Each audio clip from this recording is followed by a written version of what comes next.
যেটা ফতোয়াবাজি করে কাফের বলে, ওরও ভুড়ি এরকম, চেয়ারে বসলে মনে হয় যে মাগুর মাছ, পেট মোটা মাছ। আর আপনি এখন আমারে কাফের বানিয়ে দিলেন। আমি নাই কাফের হলাম, আপনি কি? আপনি তো কাফেরের বাপ। কাফের বলবো সারে তারে আমার এবছর দিয়ে আরম্ভ করলেন, আগামী বছর মনে হয় হাফিজরে দিয়ে আরম্ভ হবে, কারণ অত ফতোয়ার ঝুড়ি নিয়ে বসে আছে। আজ হাজারো পীর এই দেশে, 48,000-এর উপরে পীর।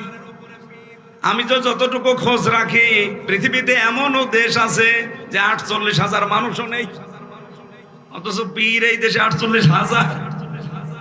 এত পীর, একটা কেউ রাজপথে পাওয়া যায় না, জমিনে পাওয়া যায় না। নর্থ সাউথ বিশ্ববিদ্যালয়ে কোরআনের উপরে লাঠি দিয়েছে, থুতু দিয়েছে, সেখানে ফতোয়াবাজি করতে পারো না।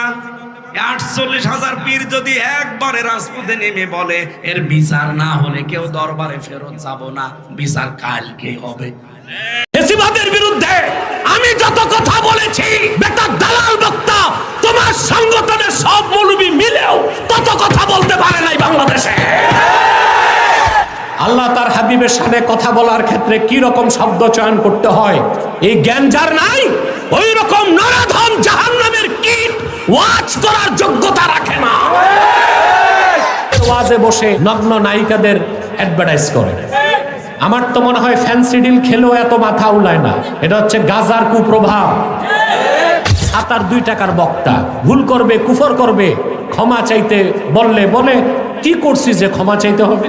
বাংলাদেশের মাঠে এখন কিছু গাজাখোর বক্তা নামছে।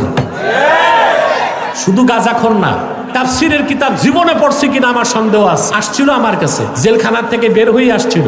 বহুত নসিহত করছি যে তুমি একটু লাইন মতো চলো, আজে বাজে কথা বলো না, কারো দালালি করো না, অন্তত তাফসীর ইবনে কাসির পড়ো আর ওয়াজ করো। কিন্তু মানুষের পাগল যখন বদ্ধ পাগল হয় তখন কারো কথা শোনে না।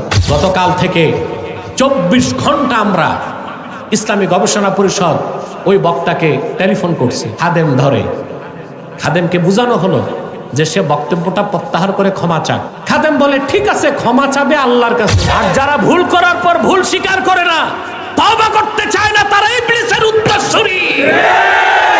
বক্তার আবার বারুদ উঠছে, ক্ষমা তো চাইলই না, ভুল তো স্বীকার করলই না, আমাদের দিকে আঙ্গুল তুলে বলে আমরা খানকায় বসে ফতুয়া দিই।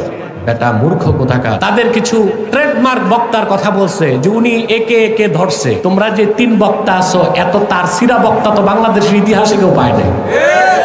তারপর বলে আমরা নাকি ফেসিবাদের বিরুদ্ধে কথা বলি নাই। আমরা তো খোঁজ পাইলাম ফেসিবাদের নেতা কেউ ছিল তার দুলাভাই, কেউ ছিল তার আম্মা, কেউ ছিল তার খালা, তার 14 গোষ্ঠী ফেসিবাদের দোষর। আর আমরা 16 বছর ফেসিবাদের বিরোধিতা করেছি, ভারতীয় আধিপত্যবাদের বিরোধিতা করেছি, আর এখন রাষ্ট্রের আধিপত্যের বিরোধিতা করছি।